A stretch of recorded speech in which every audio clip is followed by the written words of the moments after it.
Assalamu alaikum everyone. Welcome to TNT-Lessons. আজকে আমরা কথা বলবো পপুলেশন এস্টিমেশন এবং ফায়ার ওয়াটার ডিমান্ড নিয়ে। চলো প্রথমেই আমরা ডেফিনিশনসগুলো দেখে নিই। So what is population estimation?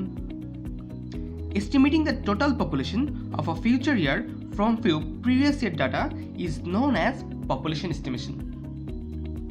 But কথা হলো এনভায়রনমেন্ট ইঞ্জিনিয়ারিং এ পপুলেশন এস্টিমেশনের গুরুত্বটা কোথায়? বিভিন্ন এরিয়াতে ওয়াটার সাপ্লাইয়ের জন্য ব্যবহৃত পাইপ এবং অন্যান্য ডিভাইস ডিজাইন করা বা চুজ করার আগে পার্টিকুলার এরিয়াতে টোটাল ওয়াটার রিকোয়ারমেন্টটা ক্যালকুলেট করা হয় এবং ওই ওয়াটার রিকোয়ারমেন্টটা টোটালি ডিপেন্ড করে তার এরিয়ার পপুলেশনের উপর। Now what is fire water demand? It is the amount of water required for firefighting purpose. অর্থাৎ কোনো পার্টিকুলার এরিয়াতে কোনো কারণে আগুন লেগে গেলে সেই আগুনকে যদি নিভাতে চাই আমরা, তাহলে যে পরিমাণ পানির প্রয়োজন হবে সেটাকে আমরা বলি ফায়ার ওয়াটার ডিমান্ড। বাট এর সাথেই বা পপুলেশন এস্টিমেশনের সংযোগটা কোথায়?